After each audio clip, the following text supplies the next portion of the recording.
Let me show you how to be a good Bayesian. Today, I am thrilled to host Hugo Bowne-Anderson, an independent data and AI consultant with a remarkable career spanning education, podcasting, and building cutting-edge AI applications. Hugo is the creator of the Vanishing Gradients and High Signal podcasts, where he explores the latest developments in AI and data science, and he's also known for his impactful teaching, having developed over 30 courses on Data Camp, reaching millions of learners worldwide. In this episode, Hugo shares his journey from mathematics to data science. We dive into his new course on building large language model applications designed to help data scientists and software engineers collaborate effectively. Hugo explains the challenges of working with LLMs from Purgatory to the importance of first principles and how focusing on problem solving can overcome common hurdles in deploying AI-powered software. Hugo also provides actionable advice for aspiring data scientists, emphasizing the value of continuous learning and engaging with real-world problems over chasing specific tools. This is Learning Bayesian Statistics, episode 122, recorded December 10, 2024. Let me show you how to be a good Bayesian. Change your predictions after taking information in. And if you're thinking I'll be less than amazing, let's adjust those expectations. What's a Bayesian? It's someone who cares about evidence. Welcome to Learning Bayesian Statistics, a podcast about Bayesian inference, the methods, the projects, and the people who make it possible.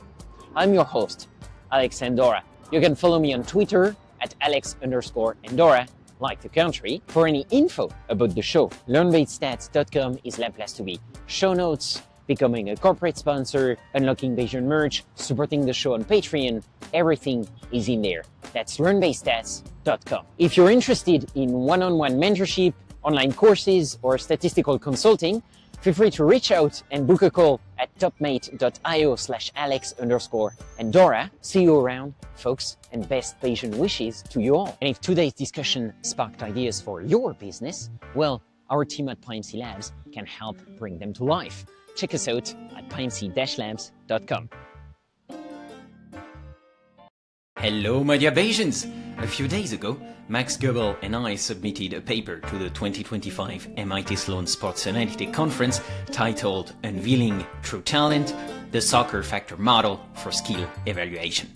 In there, we try to isolate soccer players' individual contributions from team effects, which is no small feat in soccer. For this study, Max went and scraped publicly available sources spanning over 33,000 matches and more than 140 players. And we're using Hilbert space Gaussian processes because, well, they're awesome. I could talk about it for hours, so I'll stop here. But if you're curious, I put the archive link in the show notes, as well as the GitHub repo with all the data and code to reproduce our analysis. Done with PIMC, of course. Hope you'll enjoy, and feel free to reach out, because this is still a work in progress, and even though we already have a lot of ideas and we're already working on improvements, we're currently listening to feedback. So please reach out if you want. Okay, on to the show now. Hugo Bowne-Anderson, welcome to Learning Bayesian Statistics. Alex Andorra, it is such a pleasure to be on your show. Thank you for having me. Yeah, really thank you for taking the time. And this is really fun because I've known you for a long time. You know, I've actually taken a lot of your classes on data frame when I started learning, really learning Python programming and then stats and then Bayesian stats. So that was back in 2017 to 2019. Wow. That's cool, really man. Cool to have you here because I remember I listened a lot to all the episodes of Data Framed, which is the first podcast I knew about you. And then you've done so many things, and we'll talk about that today. But yeah, I'm really happy to get the opportunity to talk with you today.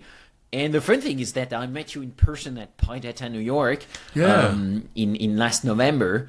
And that was with Chris Fonsbeck, who is also like the first person I watched the tutorials from when I started learning Bayesian statistics. So, Absolutely. And Chris has always been a huge inspiration to me in all the Bayesian stuff he does, but all the education outreach he does as well. And I think we talked about this, but I remember he had a tutorial, maybe at PyCon or something like that. The GitHub notebooks are still up there, but it was called Introduction to Statistics in Python or something like that.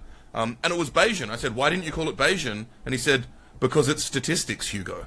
And I was like, yeah, right on. Yeah, that's a good one. Yeah, and I mean, Chris is super a great inspiration. I really love how he teaches. So that was really an honor to be able to teach with him at PyData. And of course, and he'll be back on the show after your episode. In a few episodes afterwards, you folks are going to be able to hear from Chris. We recorded actually at PyData just before our tutorial. So I can tell you, if you want to hear about almost 10 years of experience in the Bayesian world and sports analytics realm, listen to that one. Also, which lessons you can take from so long in the industry and where PyMC is going. Definitely tune in for that one, folks. Well, and also, you're the two people I know who work in Bayes and baseball. And of course, I made the baseball joke, which you've made many times before. But I'm excited to have you both on my podcast, one of my podcasts, together at some point, because I actually do think what we see in sports analytics is a leading indicator of a lot of what happens in the field. A lot of the techniques that are applied in industrial data science now, of course, we all know the Moneyball story, right? Like a lot of these things happened in sports analytics first. So I'm very excited for that. Yeah, that's actually a very good point. And I mean, I think it's in part because, there is a lot of money in sports. That's the reason. That's the reason. And engagement, but it's money, man. Exactly. Right? Yeah, we have a lot of money, so that means we can make more. We have better data, and that means we can make more experiments.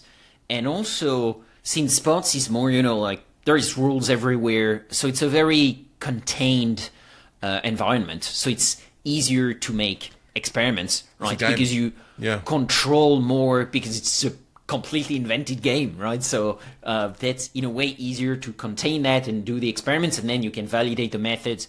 And then if they are validated, then you can use them in the broader world, let's say.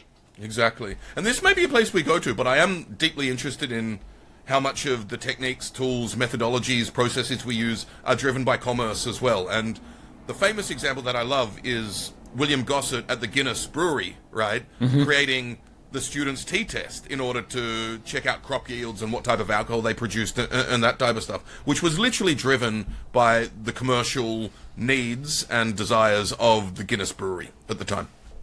Yeah. I love that story. And so I don't know if you visited the Guinness Museum in Dublin, but that's really cool. I recommend going there. And when I went there, of course, I was it is very hard, because if you don't go there with fellow nerds, you wanna get into the details of that story, which is very nerdy, but you can't really, because they don't care. So it's very frustrating. I recommend going there with some fellow open source developers. I think that's a great idea. Otherwise, it could be dangerous as well. And I mean, for sure, anytime, I'll be happy to come on your show. Even more if Chris is there, because he's always a lot of fun. But today we're going to talk about you and what you're doing, Hugo, because you do so many things. I'm super excited for today. So first, can you maybe tell us what you're doing nowadays and how you ended up working on this? Absolutely. And as you know, and as some of your listeners may know, I do a lot of podcasting and interview a lot of people, but rarely are the tables turned. And so I'm a bit nervous, but I feel I'm in comfortable hands. So I'll tell you what I do at the moment in broad brushstrokes, and then kind of talk about how I got there. Generally, what I do is help people build software that uses data in some way. So this can be software that incorporates statistical inference, Bayesian methods, data science techniques, machine learning, what we're now seeing in the AI space, foundation models, generative AI stuff. there are kind of three prongs to that. There's all the education I do, so teaching. There's a lot of developer relations I do, so helping out frameworks, open source frameworks, and companies reach developers, but get their tools in hands of people who need them. And then there's the product stuff that comes along with it. So when teaching people and doing DevRel, developer relations, a lot of the time you're in an organization trying to figure out how to ship code into software that serves user needs and creates business value, right? So the way I got into this is my background is in mathematics. I went to grad school and did pure mathematics, actually, but I'd done a bunch of applied stuff. I joke that, 10 people read my thesis and 4 people understood it. So what I wanted to do was stay in science, but enter something just with a bit more tangibility, essentially. So I ended up working in biology, in biophysics, studying the physics and mathematics behind cell division and what's called the cytoskeleton. So it's essentially the railway track within cells that's dynamic. You've got polymers growing and shrinking, forming the mitotic spindle for cell division, and these types of things. Some wonderful mathematics and physics there. I was working with some of the best scientists I'd ever met. This is both at the Max Planck Institute for Cell Biology and Genetics in Dresden. Then when my boss moved to Yale in New Haven, I ended up there, and that's how I ended up in the US as well. But what happened was, my job was ostensibly to do mathematical modeling of cell biological phenomena, and I realized that the biologists I was working with didn't even have access to the computational tools or education around the tools they needed. So back then, it was IPython notebooks. We didn't have Jupyter notebooks yet, so it was IPython notebooks, and I was helping people import data into these notebooks. Pandas had just come out a couple of years before. Matplotlib was relatively sophisticated at that point, with all the wonderful work that John Hunter and the whole team had done. But it was this confluence of PyDataStack stuff having come together that allowed me to educate research scientists on the tools they needed to do the work that they needed to do, to do the right science. At that time, I started looking for jobs in academia. While kind of exploring industry, I was working in New Haven and moved to New York City, where I am. I'm in Brooklyn currently. And at that time, I was like going to machine learning and data science meetups in New York, and it was a real buzz. This was a decade ago, right? And there was a real energy. At every meetup, people got up saying, "Hey, we've got job opportunities here. We'd love to chat with you all." And I ended up joining what was then an early stage startup called Data Camp that did online R education, and had just started a Python curriculum. Their pitch to me was, come in, build product with us, build data science education platform. I think they had, several 100,000 people on the platform using R at the time, and they needed someone to come in build the Python curriculum. So I came in and built out the first 30 courses in their Python curriculum with a lot of partners such as Continuum Analytics that then became Anaconda. Anyway, I kind of came deeply embedded in the open source education stack. And ever since then, I've been doing education while building product at companies, and also then moving around doing DevRel for so developer relations for open source inspired companies. So companies that started with an open source framework that then they're trying to productize. This year, so I've been working full time for many years for a variety of companies. This year, stuff got so exciting in the space that I wanted to go freelance and work on a variety of different projects, teach a variety of different things, and see how that panned out. So, long story short, now I'm freelance, working in a variety of organizations, doing DevRel, education, and product stuff.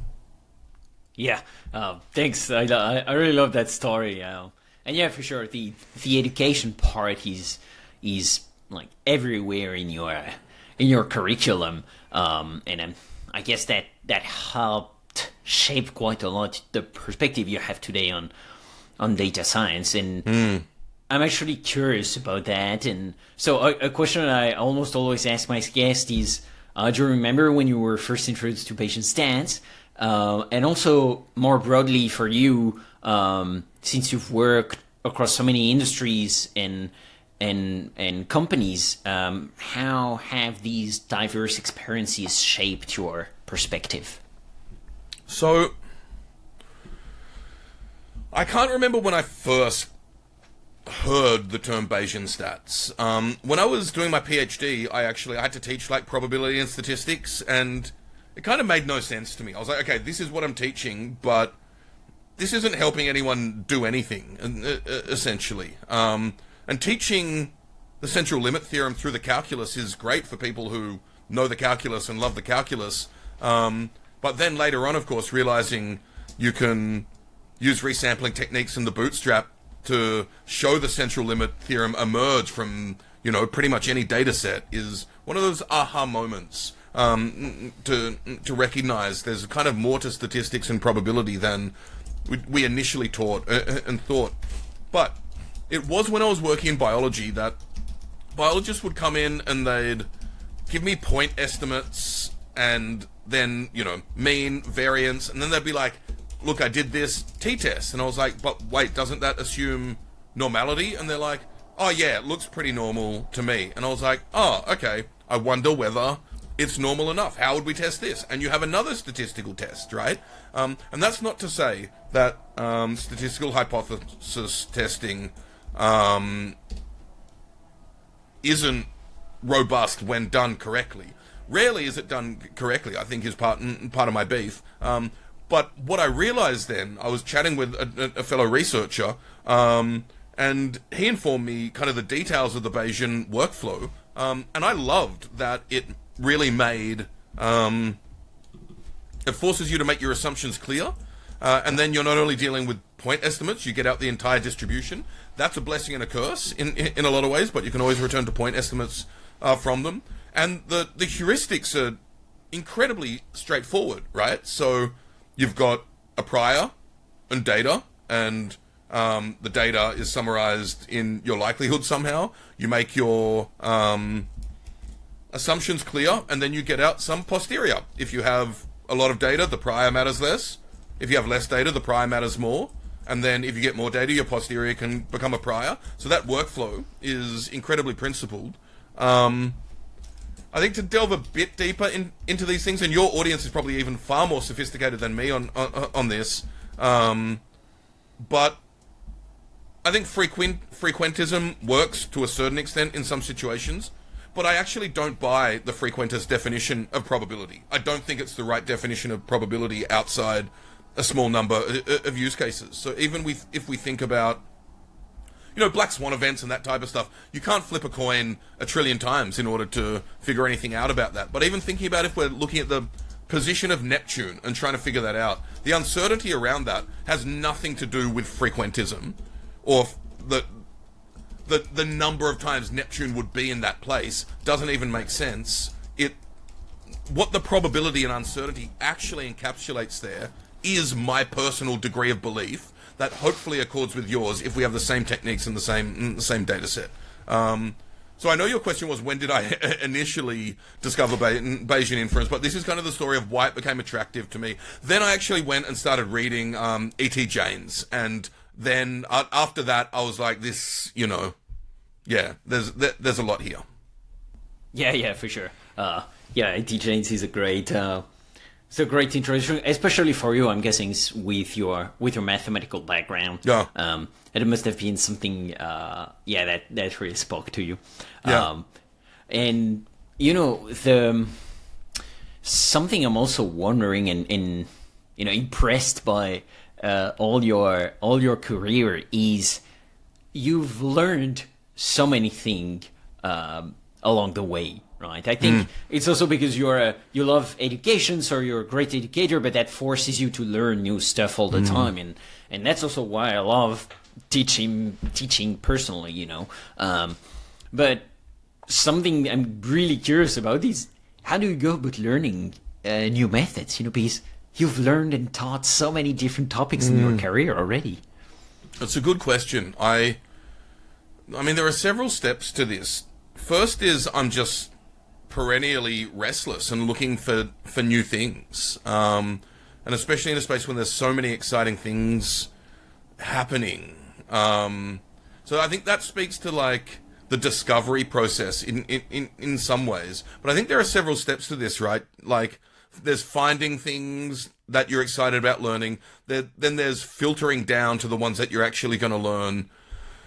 And then there's the actual learning stuff. So finding things, I'm actually in a very fortunate position where I as part of my work, I get to chat with interesting people all the time. And we may get to this, but I have several podcasts of my own where I just invite people on who I'd find interesting. And so I get to learn from them in real time and then figure out, and people on the cutting edge. I mean, on my personal podcast, I've had Jeremy Howard on several times, and he's kind of really at the forefront of a lot of the things happening. So I get to learn from him in real time. The next step, which is finding all this stuff, then filtering down, is the toughest part. What do I focus my time on? In all honesty, there are projects I work on that help me figure out what to filter down on, but also intuition. There aren't enough hours in the day, right? So following my intuition, what excites me, and also what excites people in the space, and then the figuring out how to learn. There are just so many incredible resources out there, right? So, for example, I still go back to a lot of Alan Downey's books, and I learn things constantly from those. I also, Jake Vanderplas's Python Data Science Handbook, I constantly go back to, which is fantastic. But a lot of the tools and a lot of the frameworks out there have, increasingly better documentation these days. I mean, documentation can be in a woeful state, give or take. But with the nature of online education these days, there's no shortage of places to learn from. It's about figuring out which ones are the highest signal. And I mean, dude, we live in a world where, like, Andre Karpathy, when he was at Tesla and OpenAI or whatever, he's just like, oh yeah, I think people should know more about tokenization. So I'm gonna, like, I'll probably get this, but I'm going to do like a 2-hour video on tokenization and then use it to build GPT-2 again. And here's the code in 100 lines of code or something like that, right? And this is the first time in history, in all honesty, that we've had access to the minds of people at the forefront of industry giving us stuff on YouTube and on GitHub. So that's kind of, I suppose if anyone wants to think about how to learn, chat with people, see what interests you, build projects and learn through building those projects, and then follow the people who deliver exciting content and engage. Yeah, I love that. I really love that, yeah. And yeah, so many things in what you just said. First one is, yeah, like, we're so lucky to have access to so many quality educative content, right? That's free on YouTube, for instance, as you said, or free podcasts. That's just incredible. And in a way, that's a really good, illustration to me of the fact that technology is merely a tool, and what counts is what you make of it, right? Because you could spend your time on YouTube watching, useless videos, but I also do that. But you don't only do that. Exactly. Right? But also, like, think about the stuff that we have available to us now. Before ChatGPT, when Stable Diffusion came out, the Northern Hemisphere summer before ChatGPT, they released a Colab notebook immediately where you could play around with text to image, right? Like, if you told me 5 years ago that was going to happen, I'd say that's out there. But it is absolutely incredible how quickly, and that isn't to say you don't, like, have to smash your head against the wall with, like, CUDA kernel errors, and, like, we got to deal with a whole bunch of nonsense. Let's be clear. But the barrier to entry is getting lower and lower, and that's something I'm very excited about. Yeah, totally. Completely agree with that. And so yeah, like, the opportunities are here, but it's you need to be able to take them and use them. But yeah, it's just absolutely incredible. Yeah. And the you've released so many courses now. I think over 30 courses I looked at during when I prepared for the questions, and So I'm guessing you reached millions of learners with that. What do you think are the key ingredients for effective data science education? Yeah, the most important thing is make sure you get feedback from the people you're teaching, which isn't obvious on an online learning platform, right? Like how to do that. But even in the early days at DataCamp, we would make sure to beta test our courses before releasing them. We'd email 100 people who are power users, say, do you want early access to this? Get as much feedback as possible. And then, of course, because it was an online learning platform, you get indicators on what people are finding easy, what people are finding difficult, that type of stuff. So, like with a lot of these things these days, I think getting feedback and performing rapid iteration is incredibly important. And hopefully we'll get to talk about that in the context of LLM-powered applications as well, which is very different to traditional software because you do need to iterate very quickly. But I think getting feedback from learners is one of the most important things. And funnily, I actually last week taught a 2-day workshop on advanced AI. Essentially what that meant was building neural networks and transformers and CNNs with PyTorch. But I taught it to a room of 35 people from Deloitte, and having their feedback on what they're seeing in the field, what their needs are, is not only incredibly important, but so useful for me as an educator.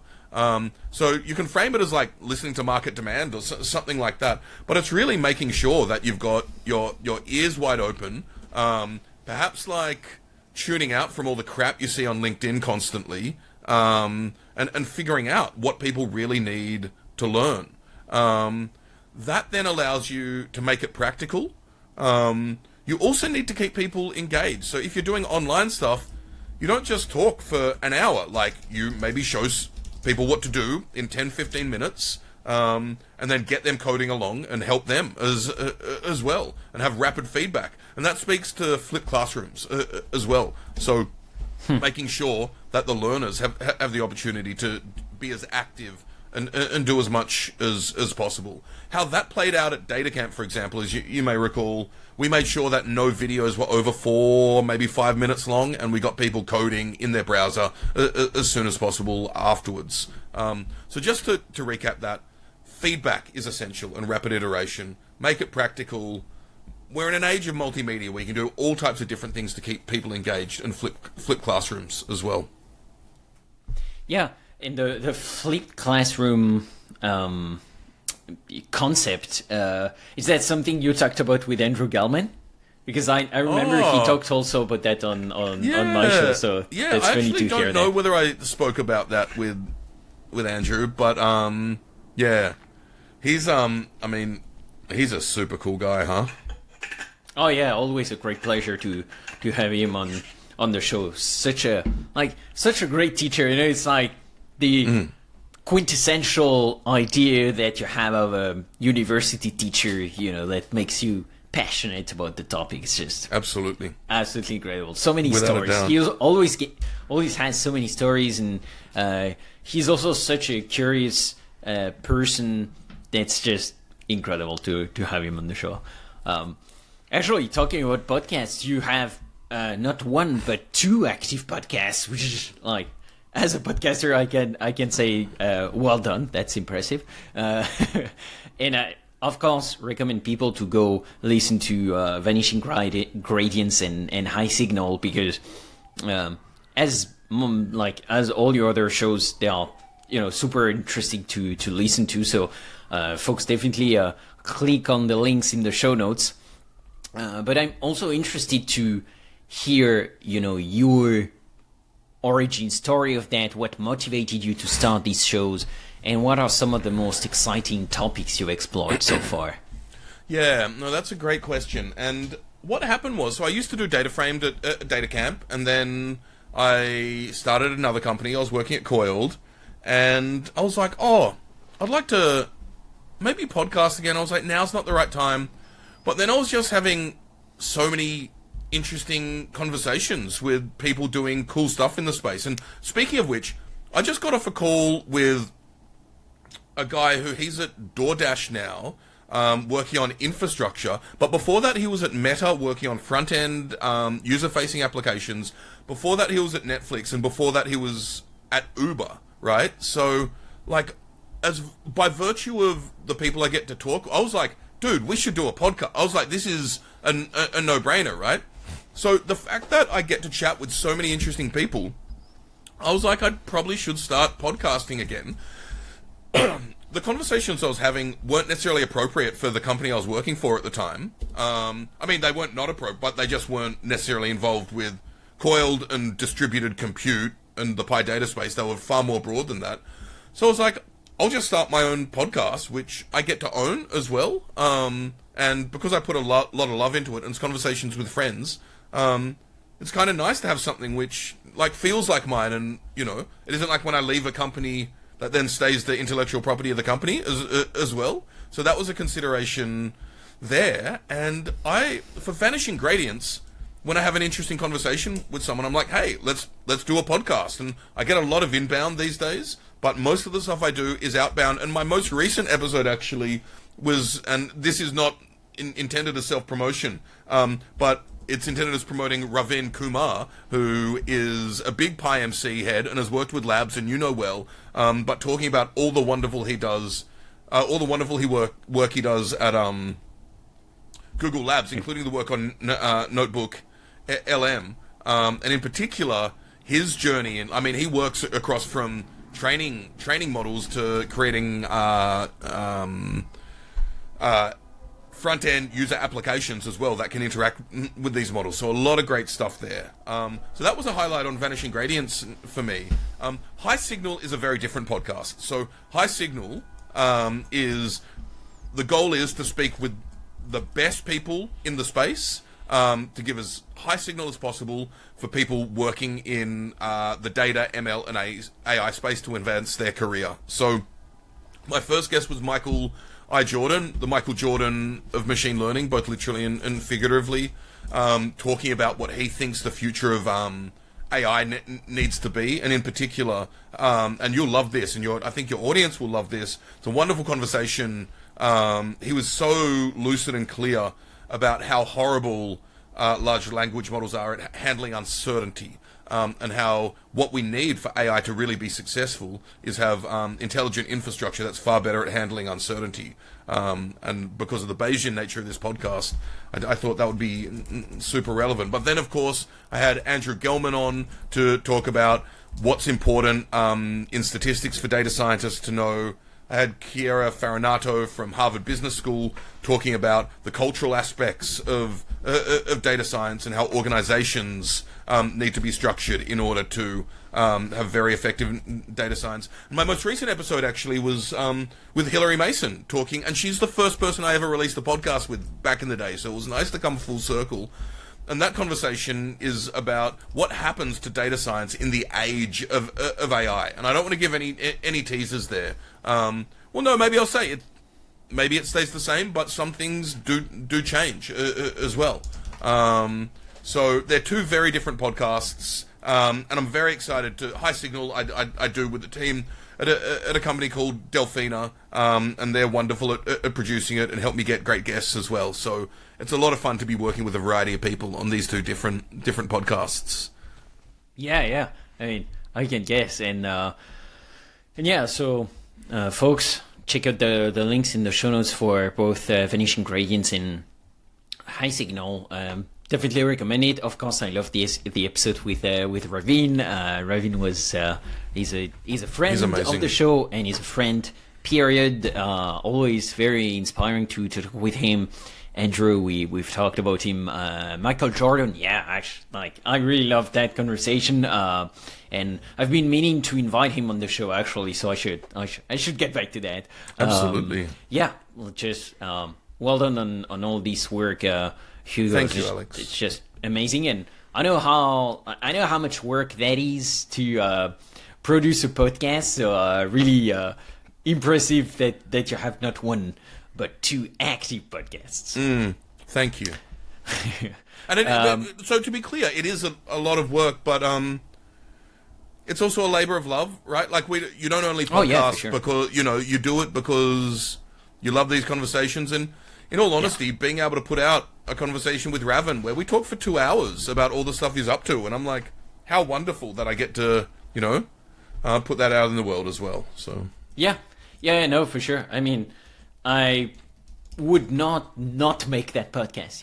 It's like Totally. it's a lot of work, but it's like going to the gym or something physical. Where it's like it's effort, but it's something that really makes your life better in the long run and even in the short run. So it's just I really love it, and even when I started the podcast, I actually honestly started for me because I thought there should be a podcast about patient stats, and I love listening to podcasts, and I was like, that's a shame there is none about that, and I learned a lot through podcasts. So I was like, I should just try and make one, even if there is one listener who is me. I'm fine because I get to talk to amazing people like you and all the guests I had so far. So it's I like that. And well, that's a perfect transition. Actually, I can tell you have a podcast because that's a great segue to actually talk about your latest course. Because you're saying Ravin works at Google and he's working on LLMs. Well, your latest course is about LLMs. So yeah, can you tell us more about that? It's called Building LLM Applications for Data Scientists and Software Engineers. From what I understood and read from the courses page, your goal is to teach the first principles that you need to ship like robust, reliable LLM applications. So what inspired you to create this course, and what can the participants expect to learn?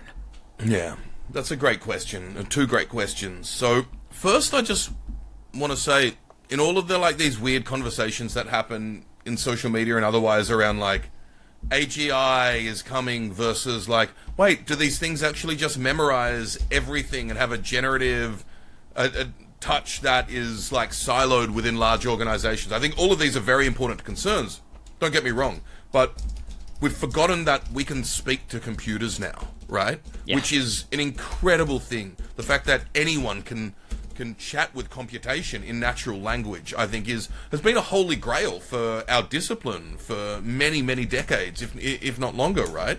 So that's incredible. Now, what's not clear is what is a product that delivers value and what isn't. I mean, ChatGPT is a thin product layer around a particular transformer that took the world by storm because people could chat with it, but it's not clear how these types of systems can deliver actual value to businesses and people trying to make decisions at work, right? So there's a huge amount of what we call demo-itis, where you can get like a flashy RAG system. So that's, for those who don't know, RAG is a form of information retrieval where you have documents that you want to use an LLM to query. Essentially, you can have like flashy systems that seem cool at the start, but then you get complications, right? Then it's like, wait, this thing's hallucinating. Wait, I've got monitoring issues. Wait, how do I actually test this properly? I can't integrate it with my software stack correctly. So we have an incredible technology that we're not certain how to use correctly yet. And I'll actually compare it going back to electricity, right? When we figured out how to harness electricity and make electricity ourselves, as opposed to, Benjamin Franklin holding a stick up on the hill to get hit by a lightning bolt or whatever. It isn't like we suddenly had a light bulb and an electricity grid.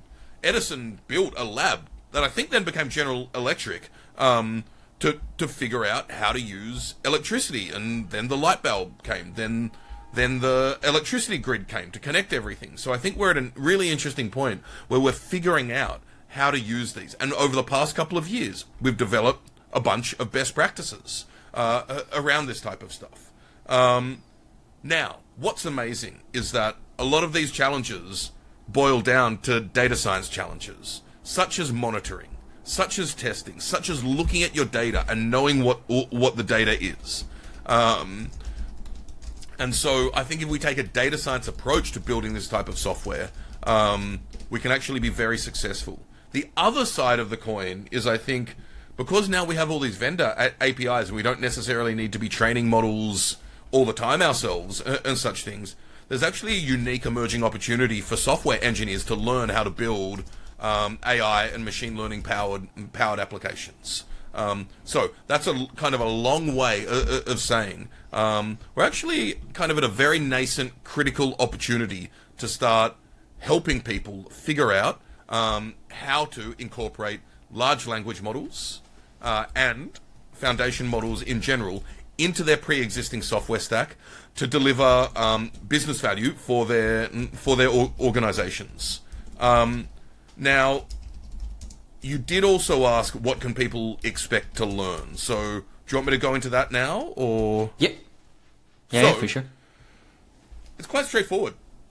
I mean, the details aren't, as with most, just as Bayesian, the Bayesian workflow is quite straightforward, right? But if we were to, like, first approximation, zeroth order approximation, because we zero index in Python land, zeroth order approximation for traditional software development is you build something, you test it, deploy it, right? Now, what does the software development lifecycle for generative AI look like? It's actually very different to this. You build an MVP, right? Something small, you deploy it, often internally, you monitor it, you evaluate it, and then you iterate on that loop, right? Now, once you've built this MVP and start iterating, you do want to start thinking around things such as prompt engineering, maybe doing things with embeddings and vector stores, perhaps fine-tuning, incorporating business logic into your application. When you're deploying, you want to think about unit tests, continuous integration. When you're monitoring, you want to think about tracing, looking at your conversations, looking at your data, general observability.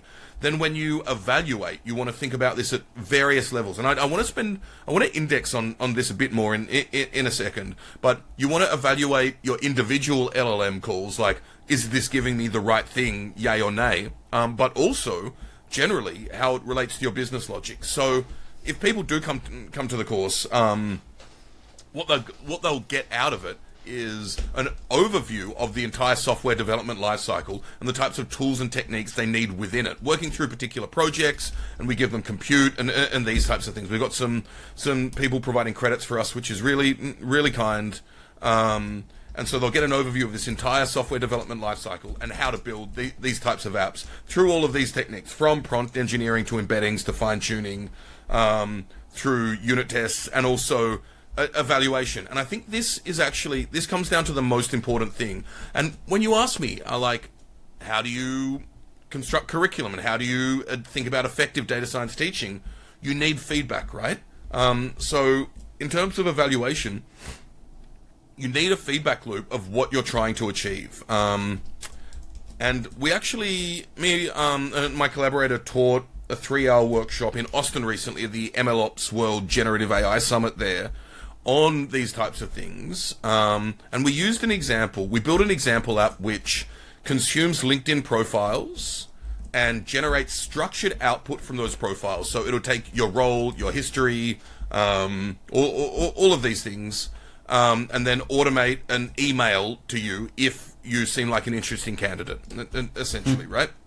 So what you can do, thinking about evaluation, there are different levels of evaluation here, right? Firstly, you can ask, did the LLM get the correct structured output information? Did it give me the correct JSON? Did it even give me JSON, actually? Because a lot of the time, it won't, right? And in fact, what you see is, if you just look at the structured output of any individual LLM call, if you feed it a LinkedIn profile, one of the biggest problems is the non-determinism there. I mean, you'll get different results. If you do it 100 times, you get different results. So that brings in the importance of testing into that, right? But you can evaluate at the individual LLM call. Then you can evaluate it at, did it draft the right email? And at that point, maybe you want to sit down with a domain expert, to whoever wrote the emails beforehand, and see if it looks like the type of emails they wrote, and these types of things. So these are the first two levels of evaluation. But none of this was your business goal. They're necessary for your business goal. Your business goal was to hire great people, right? So then you want to look at, are you getting responses to your emails? And in the end, to close the loop, you want to look at, are you actually hiring better people or similarly good people at a faster rate with less labor from your staff.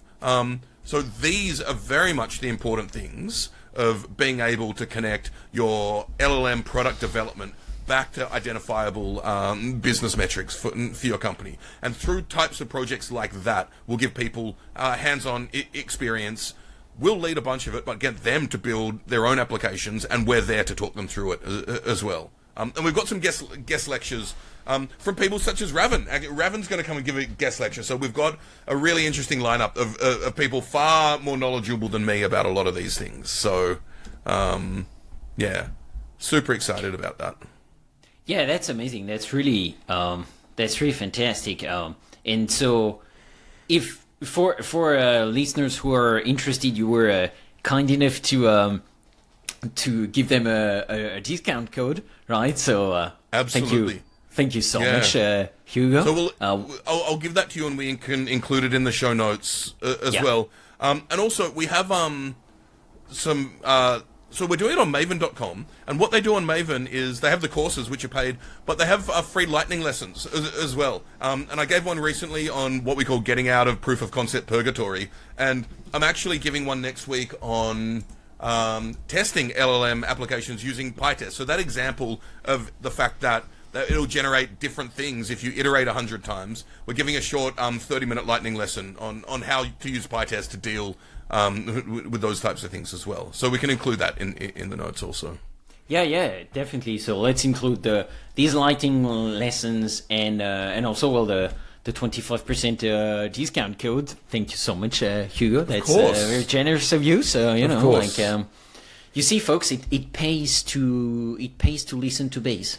It's exactly. I like that. Yeah, Bayes pays. Yeah. And actually, which profile did you have in mind? Which profile of people and students did you have in mind when you wrote this course? Basically, who do you think is this course for? It's for two types of people, and I'm really excited to see the interaction effects here, actually. It's for data scientists who want to learn more about building software, particularly using LLMs, right? But on the other side, it's for software engineers who want to learn about using LLMs and AI and machine learning in software. So I think there's a lot they can learn from each other. I'm actually going to step back and let them all do my job for me, is why I'm doing that. No, I'm just kidding. But the idea is that people who have data skills can come and learn a lot of the software development best practices. People with software skills can learn a lot about the data-centric worldview and how looking at your data and monitoring and all of these types of things and evaluation are of the essence. Okay. So, folks, you've heard. If you're in these categories, definitely give a try to the course and click in the show notes. Something I'm really curious about is this POC Purgatory you just mentioned at the end of your previous answer, Hugo. What's that about? How does your course help practitioners move beyond these and become able to deploy LLM-powered software?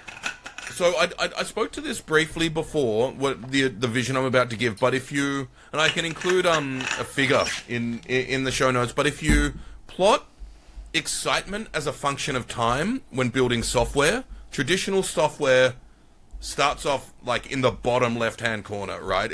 You build like a very small version, right? Then you start doing some tests, then you build it up more and more and more, and after a while you have something which will be exciting. Whereas LLM-inspired software and generative AI-inspired software is the opposite. You start off with super excitement, right?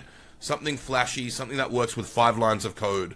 And then as soon as you try to start to try getting it in your existing software systems, you've got integration issues, and then it's like, oh wait, I've got hallucinations. How do I deal with that? And then it's like, wait, I've got monitoring issues, and also I don't even know what the training data was, so I don't even quite know how to monitor drift properly and all of these types of things. So you get excitement decreasing pretty, seriously as a function of time. So what we want to do is lift this entire curve up so people know how to solve these types of issues. And the way we think about it is focusing on first principles. And there are a few first principles. Of course, we introduce a lot of tools to help, but tools, as we know, come and go, except PyMC, of course. But if you focus on first principles and learn how to build software in accordance with these principles, we think that will take you a long way. So the types of principles I'm talking about are that you've got API calls to vendor APIs or your self-hosted models. You've got inputs and outputs. You need structured outputs. You have certain knobs you can tune, such as temperature. You have different types of context you can put in. Context management is going to become incredibly important. Next principle is that LLMs are non-deterministic. So if you understand this principle and the implications for testing, as we've already discussed, you can have same inputs and different outputs. That's not what we think of as software, right? So we need to kind of get in the zen of dealing with non-deterministic outputs. The other principles that we go through that I've already spoken to, but I think are incredibly important, are logging, monitoring, and tracing. So you could really, pardon me, look at your data, and then the process of evaluation at the different levels we spoke to before, and iteration. So if you understand the non-determinism, you have your logging and monitoring in place, you're able to evaluate and iterate, these are the things that will get you out of proof of concept purgatory. Okay. This is very interesting. That's the first time I hear about that concept and also how to solve it. So yeah, that's really fun because I guess that's not an issue you have a lot in my field where you do a lot of models and then a lot of these models are deployed. So yeah, I see, but I definitely see what you mean where it's like, you have a lot of POC and then how do you actually make something happen from that? I wonder how much it is a function of the recency of a field.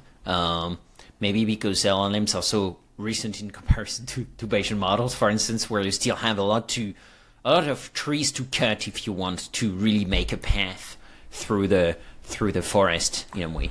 I think that's part of it. I also think so. If we talk about deploying models that perform statistical inference or incorporate machine learning, that's not quite the same as traditional software, right? Because you have the entropy of the real world coming in through data. So you have monitoring challenges, which you may not have with traditional software, right? You also have a changing skill set of a data-centric skill set, a scientific skill set of people who are perhaps accustomed to working in scientific notebooks and that type of stuff more than deploying things to production. So I think there are several changes that happen with statistical software and machine learning powered software. Now, what happens with generative AI, I think, is just next level, because it's really non-deterministic in a way that machine learning powered software isn't. Machine learning powered software, of course, as I've said, incorporates the uncertainty of the real world, but not in a consistently non-deterministic output manner. On top of that, man, these things are generative, and what I mean by that, and I just want to step back and say, it's also stolen the term generative AI, because generative modeling, of course, refers to specifically writing down the data generating process, which is Bayesian, but that perhaps is for another day. But the fact that these models express themselves, well, I don't want to anthropomorphize too much. The fact that these models, their output is like natural language. You can just generate lots and lots and lots of stuff, and there's a certain chaos that happens with the ability to generate that much quote-unquote content as well, and data. Yeah, okay. Yeah, that makes sense. I like that. That's really something I wasn't familiar with, so yeah, thanks a lot for helping me become more aware of these kind of things. And your course in general, I really recommend people to check it out, at least the syllabus, because that sounds like a lot of fun. And the lightning sessions also, if you have people like Ravin, definitely recommend that. Exactly. And I should mention, I'm teaching it with an old friend of mine, Stefan Krautchik, who he's been building ML platforms and that type of stuff for over a decade, including a long tenure at Stitch Fix. And and now he's got his own company, Dagworks, where they work on open source software for these types of things as well. Nice. Well, yeah. So that's like the students are in good hands for sure. Actually, just more broadly, I'm wondering, with all the experience that you have, also all the students you see, what guidance would you offer to aspiring data scientists looking to enter the field right now or advance their careers? My first piece of advice is focus on problems you want to solve. People come to me and they're like, hey, I want to use deep learning. How do I do that? And I'm like, well, what type of problems are you interested in? And they'll tell me something. I'm like, oh, why don't you try a random forest or XGBoost because you have tabular data? And they say, but I want to do deep learning. And I say, okay, maybe you can do some computer vision stuff. And they're like, well, I'm not interested in computer vision. So I say, focus on the problems that you want to solve and learn the tools around it. So I think this is age-old advice, right? But be problem-specific, not tool-specific. Be hungry. Wherever you work, wherever you are, go and talk with people about their problems and what their needs are. Embed yourself in different parts of the organization. I can send you something, actually. It's an essay, Eric Colson, he used to be VP of Engineering and ML at Netflix, and then was Chief Algorithms Officer at Stitch Fix. He recently wrote something for O'Reilly saying, so I'm going to paraphrase, but it's hire data scientists for their ideas, not their skills, right? So you want to avoid data scientists becoming a service center where, customer success gives them tickets all the time. And he gives the example of, there was an organization he was at where there was a team talking about the customer segmentation, which they'd done based on a customer survey. And they were like, look, this segmentation doesn't help us with anything. It doesn't help us with recommendations, doesn't help us selling product. Like, this segmentation sucks, essentially. There was a data scientist in the room who then went and they heard this. They went and did a cluster analysis, and they came up with entirely different segments, which made sense to the domain experts, which allowed them to recommend more relevant content and product to the users there. So that's to say, be that data scientist or that technologist in the room with people with problems, because they don't know what you can do. Only you know what you can do. So get in there and help people solve their problems. I also think find quick paths to value generation. So don't necessarily go in and be like, okay, I want to build this LLM-powered yada, yada, yada, yada, yada. If someone is like, I need this information, maybe you can build them a dashboard in the afternoon, then get their buy-in, and then get their team's buy-in, then have more leeway to explore more things. And these, of course, are all like deeply cultural questions as well, right? So recognize that technology doesn't exist in a vacuum. So maybe to summarize that, focus on problems, not tools. Get in there, be hungry, and chat with people and help them solve their problems, and find quick paths to value generation. Yeah, love that. And I really resonate with those two, for sure. Like especially when you've worked in industry, like I've done all my career. Definitely, the focusing on the problem and the product part is extremely valuable. And I've been lucky enough to always work with problems where Bayesian stats were, at least part of the answer. So yep. That's cool because I got to use the tools I love and I develop. But yeah, always having, basically, who is your client? Who are you making the model for? And how are they going to use the model is extremely important. And then the other part where, you always also need to develop your skills in our line of work. So the fun thing is, as you were saying, find something you really want to work on, you're really curious about, and you're like, I'll do that for free because that's fun. It's like it's like a hobby. So for me, it started with electoral forecasting, and then it was open source, and it still is. Writing examples, writing tutorials, trying new methods that we develop at PyMC, and much more brilliant people than myself develop on the algorithm side of PyMC.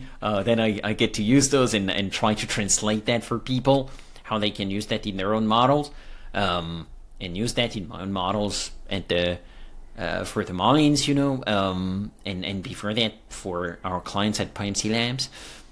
That's really important because you need that sandbox, right? That nerdy sandbox, because you never know. Learning today about Gaussian processes and how to make them faster and how they can help in a lot of problems. Today you may not use a Gaussian process, but in a few months you may end up having to use one, and then it's going to benefit everyone, not only you, but your employer, that you actually studied all of that stuff a few months ago, because now you are already operational to try first GP model. You're not an expert for sure, but you're already past, the first barrier, which is I need to document myself and read a lot about that stuff because that's not trivial. So that's something you definitely need to do, and I would say that kind of the meta skill to keep doing that is be able to be comfortable with being uncomfortable, because that means you almost always feel like you don't know enough and you don't know anything, because you almost never look backwards, and take stock of what you learned. You always almost look forward and I'm like, oh my god, but I don't know how to do that. I've never done that. I don't know that method. And you're like, you can always feel like you're, chasing something that never comes, if you are not able to make peace with the fact that there will never be a point where you know everything and you're like, oh yeah, I know how to do that each time. So yeah, that's like something I always tell the students and people who ask me how to start is, exactly that. And so that's why also, choosing, at least on your open source project and hobbies project that you're really passionate about, where it's like, I cannot not write about that stuff. That's going to help you a lot, because when it gets tough, and it will, then you'll keep motivated because you really care about that thing. Without a doubt. Actually, I'm something I want to ask you now that I've already taken a lot of your time, and I know you have an important dinner after. No, I'm here for it, man. I'm having a great time. It's flying by. Yeah, me too. I mean, I still have a lot of questions. Don't worry, but I'll start, closing us down. But something I want to ask you is, I want to pick your brain about. It's really something I would ask you, if we were not recording and just having a mate somewhere in the world. What do you see as the most exciting trends or advancements in data science in AI in the coming years? I have several answers to this. One is the unsexiest thing possible, right? But I do think you can do things that make the impossible possible, like build transformers for the first time or something like that, or like GPT-2, GPT-3, GPT-4, these types of things. And you can also make the possible widespread, and it's the latter which is far more interesting for me. And I honestly think that if you took all the technology that came out the past several years and nothing else, it will take us decades to figure out how to apply this successfully, right? And to get as many people as possible using it. So that's all to say that I'm very, very excited about helping as many people as possible, and a movement to, I mean, it's a word that's thrown around too much these days, but to democratize all of these tools and skills. I think that's the most exciting thing. Now, on the technology side, let's step back a bit and think, last year was a real language model year, right? We had huge amount of people coming out with, and companies and frameworks coming out with all types of cool stuff, from large language models to smaller language models to, easier ways to fine-tune, to do information retrieval, all of these. Every week, every day sometimes it was like, whoa, this is intense, right? Now, I think this year, 2024, has been an incredible year for multimodality, and we're starting to see the fruits of that. So, I don't know if you remember, like, a couple of months ago, Meta released Llama 3.2, and it included, like, not only a 3 billion parameter language model, but like an 8 billion parameter vision model, or something like that, right? Which is absolutely wild. So I think the future with getting all of these multimodal models working together is incredibly rich. On top of that, smaller models. We've just had a model released on all open data. It's the first model that's been released on totally open data. So I'm just trying to find this actually. It's Pleias, Pleias, and Pleias.fr. They're French. So I'll share that link, and they've released yeah, for sure. Yeah, it's the Common Corpus. It's the largest open multilingual dataset for LLM training, and they've trained the model on it. So I think that's cool. That's incredibly cool. The ability to have self-hosted models, privacy preserving models, incredibly interesting. That's on one side of things. On the other side, I'm just really excited with. I honestly think there are still only a handful of organizations that do data science really well. And I'm really excited for the next decade of, a lot, like the long tail of companies that could be more data driven. The mom and pop stores. Ravengate, a great example in our podcast of using Gemma to automate things at a bakery, right? These types of things, incredibly exciting. Don't even need large language models for this type of thing. I think the third thing, and I understand why it didn't happen, but I actually thought probabilistic programming would take off more than it has.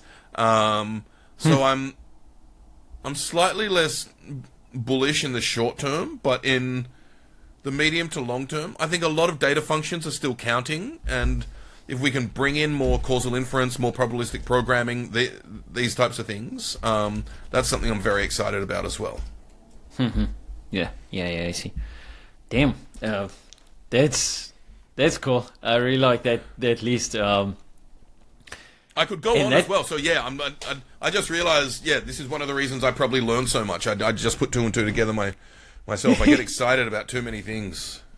Yeah, I mean, that's fantastic, and that's why it's awesome to talk with you, because it's very energizing.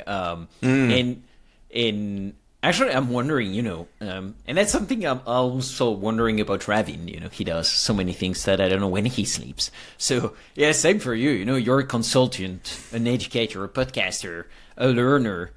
How do you balance your time and energy across these different roles? To be honest, I don't think I'm particularly good at it. And I probably don't sleep as much as one should. To be honest, but I think, in all honesty, the past 6 months, having entered a freelance kind of workflow and building my own business, it's really comes down now to drastic prioritization. And it's tough, because I have clients who I need to deliver in the short term, but I also have plans that I need to develop in the medium to long term as well. So it's about becoming quite principled around my approaches to what I choose to work on, and the age-old learning to say no, not only to other people, but to myself as well. So when something excites me, going, actually, you don't have time for this right now, put it on your wish list, and then get going on what you're up to at the moment. Okay. Yeah. But the other thing, I don't know where I got this. I saw a tweet once. I know this is a horrible thing to say, but I saw a tweet once years ago where someone wrote something like, just do what you feel like doing, and it works out most of the time. Now, of course, if you have an addictive personality, maybe you don't want to do what you feel like doing all the time. Like, sometimes I feel like I want to go and eat 3 cheeseburgers. Well, that's not entirely true. But yeah, maybe you don't do that. And sometimes when you don't feel like working out, you do that. But I do think if you follow your intuition and know the biases around your intuition as well, then that will kind of lead you in the right direction. Yeah. And so, just then based on all of that, the thing you love, the thing you want to learn, what's next for you? Are there any upcoming projects or idea you're particularly excited about? Yeah, I'm pretty much, besides all the work I'm doing currently, in the near future, this course on building LLM-powered applications is the thing that's occupying a lot of my thought and time. But I'm very excited about, teaching more next year and getting back to the basics of how to build data science workflows, how to build machine learning in production, and how to power all of these using foundation models and generative AI as well. Yeah, damn. So very exciting month ahead, right? I'm curious, how long does a course like the one we talked about, how long does it take to develop? My rule of thumb is that 1 hour of good content can take anywhere between 15 and 25 hours of work. Damn. And it depends on how much you already have there. Like, maybe it's a bit less, but if it's from scratch, that's pretty ballpark, I think. So on the order of, hundreds of hours. Yeah. Yeah. What's your experience with creating the courses you've done? Yeah. So hundreds of hours, and basically, so that translates to month, because I was definitely not doing that full time. And I would say that was even harder at the time because I was working, well, I mean, like you, I was working freelance. So one of the trade-offs when you're working freelance is you can work whenever you want, but when you don't work, you don't earn anything. And that's like, so that's hard because any time not billing a client is an opportunity cost. Yep. And so, building a course is a really delayed gratification. It's like a marshmallow test for grown-ups. Well, you're absolutely right, because it does.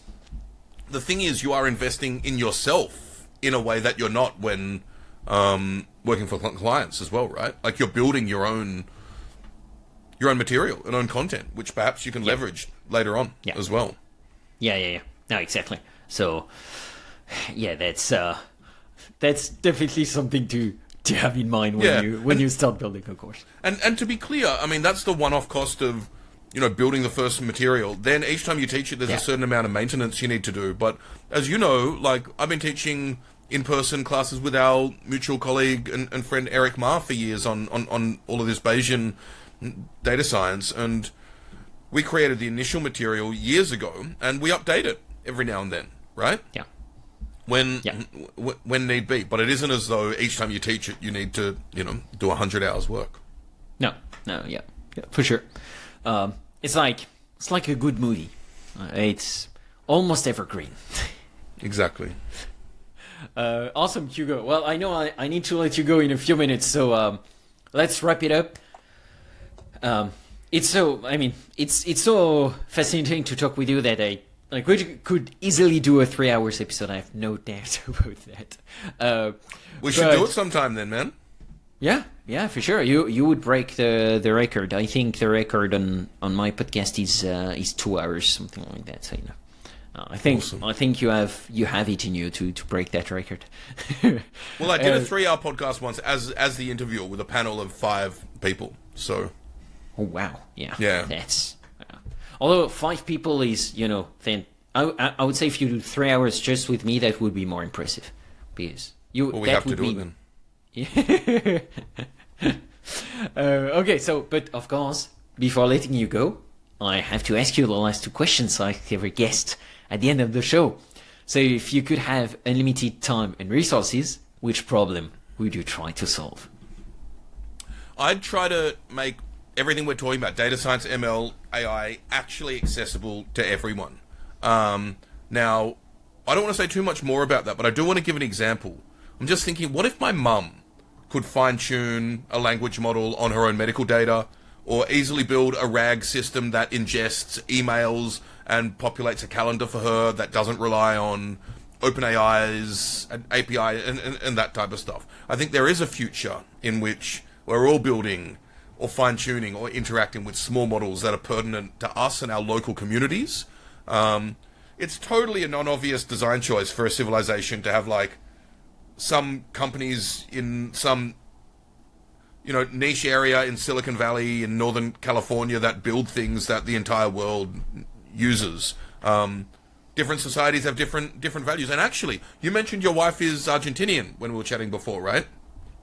On High Signal recently, I had a Chilean man on who's at Stanford. Gabriel, he's at Stanford Business School, but he was talking with businessmen in Chile. They were like, why don't we have a Chilean, language model which can help us with, issues that are pertinent to our people and these types of things. ChatGPT can't help with that.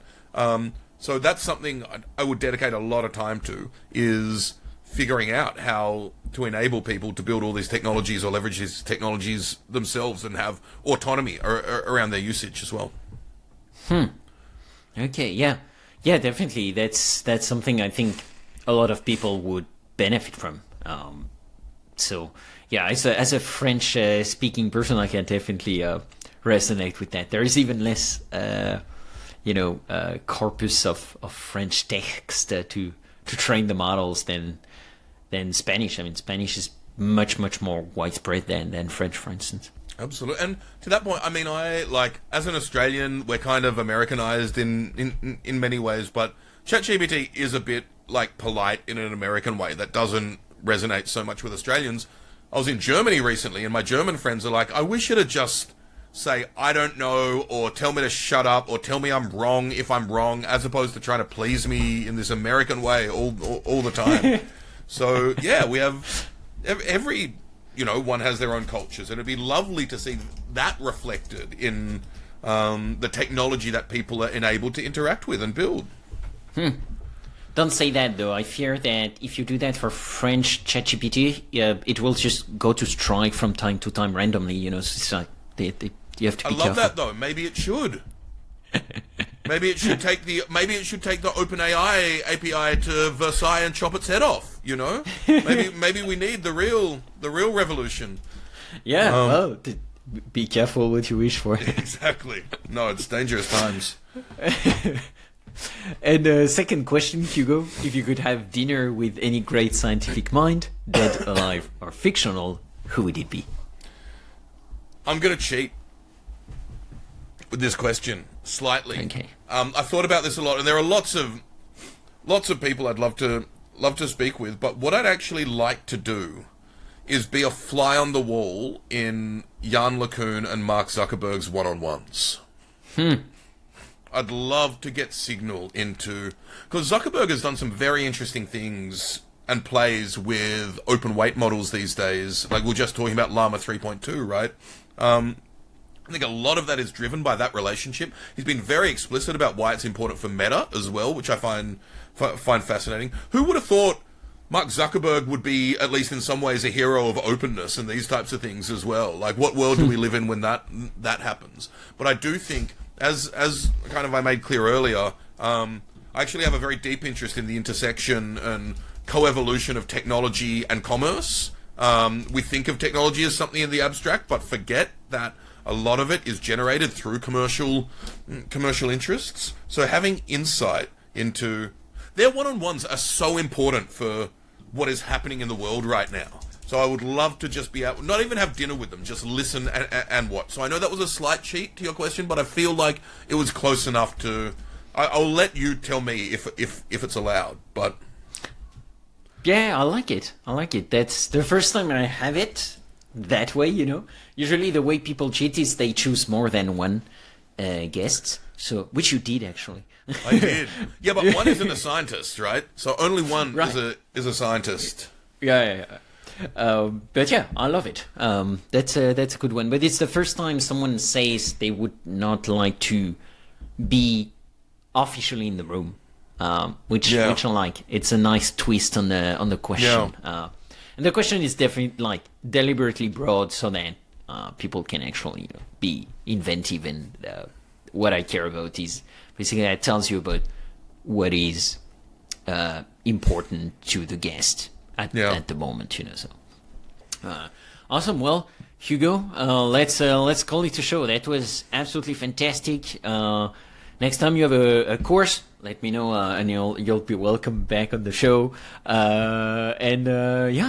Thank you for taking the time.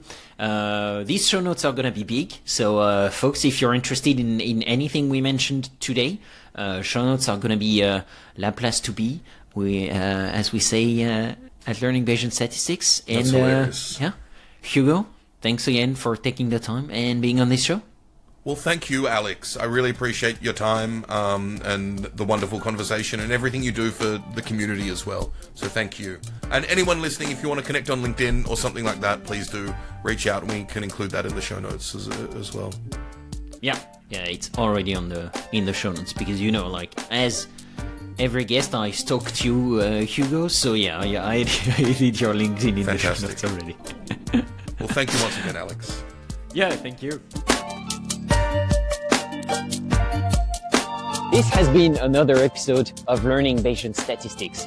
Be sure to rate, review, and follow the show on your favorite podcatcher, and visit learnbaystats.com for more resources about today's topics, as well as access to more episodes to help you reach true Bayesian state of mind. That's learnbaystats.com. Our theme music is Good Bayesian by Baba Brinkman, feat. MC Lars and Megaran. Check out his awesome work at bababrinkman.com. I'm your host, Alex Andorra. You can follow me on Twitter at Alex_Andorra, like the country. You can support the show and unlock exclusive benefits by visiting patreon.com/learnbaystats. Thank you so much for listening and for your support. You're truly a good Bayesian. Change your predictions after taking information in. And if you're thinking I'll be less than amazing, let's adjust those expectations. Let me show you how to be a good Bayesian. Change calculations after taking fresh data in. Those predictions that your brain is making, let's get them on a solid foundation.